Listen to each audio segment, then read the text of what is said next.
All right. Hello, everybody. This is our last installment on the section of the class on pre-Socratic philosophers or natural philosophers. Um, this person, Democritus, pretty kind of got it right, more or less. So, according to Democritus, you'll notice that he has his own chapter in the book.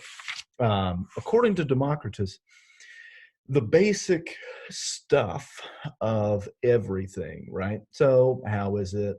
Recall that one of our central questions is how is it that there are things like staplers, pianos, rocking chairs, Spencers, and desks and laptops? How is it that there are all of these things, and are all of these things made out of different stuff, right? Or are they made out of the same stuff? We've looked at a bunch of people who say, look, they are made out of the same stuff. We've looked at some people who say, no, they're made out of a little bit of everything, right? So that's been our central question.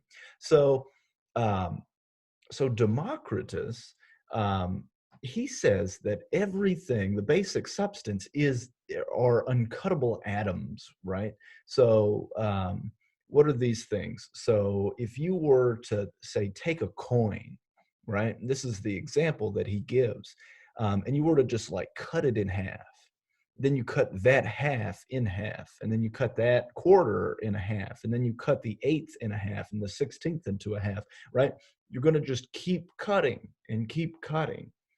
Um, and so eventually, Democritus says that you will cut until you can't cut anymore, right? You're going to hit what he calls an atom.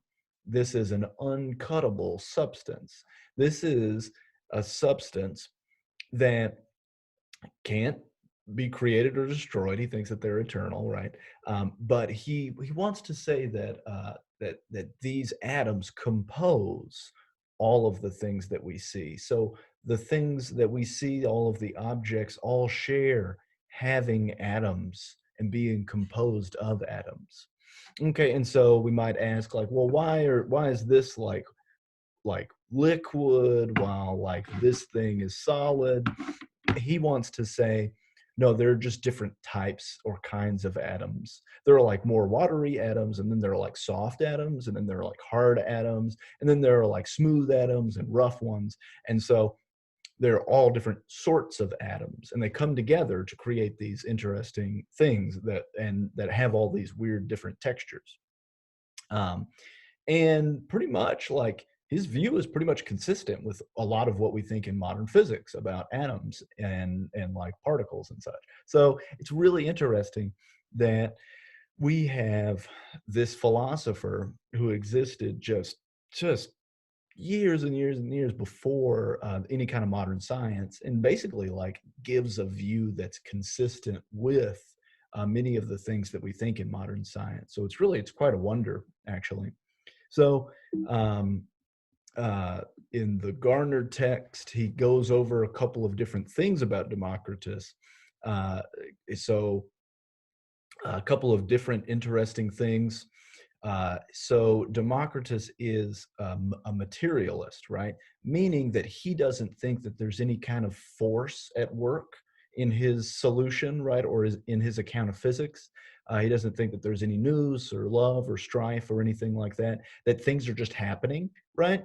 And so, given that he just thinks that atoms exist and the void, right? As the in the text he says that, attributes that view to Democritus. Given that he just thinks that those things exist, like he doesn't think that there's anything immaterial in the world. So we call him a materialist.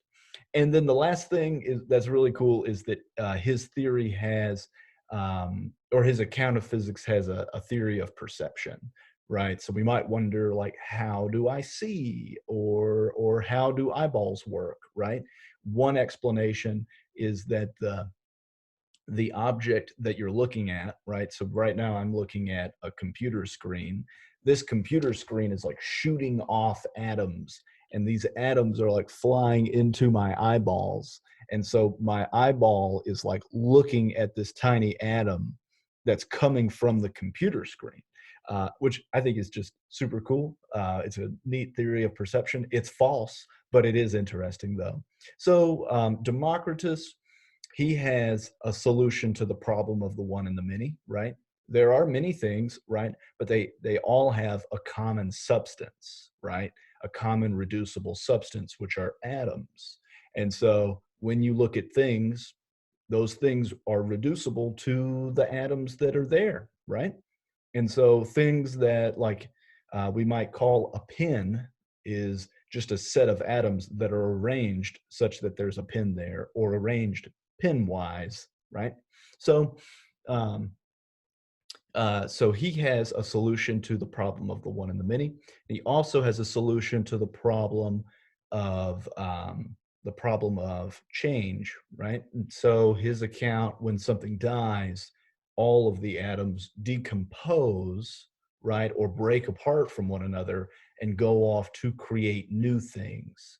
And so we can make sense of how things go out of existence and how they come into existence. It's just particles either coming together, atoms coming together, or um, or atoms coming apart from things. Okay, so this lecture has been on Democritus and his solution to the problem of change and the problem of the one and the many. So, and he pretty much got it right. So that's exciting.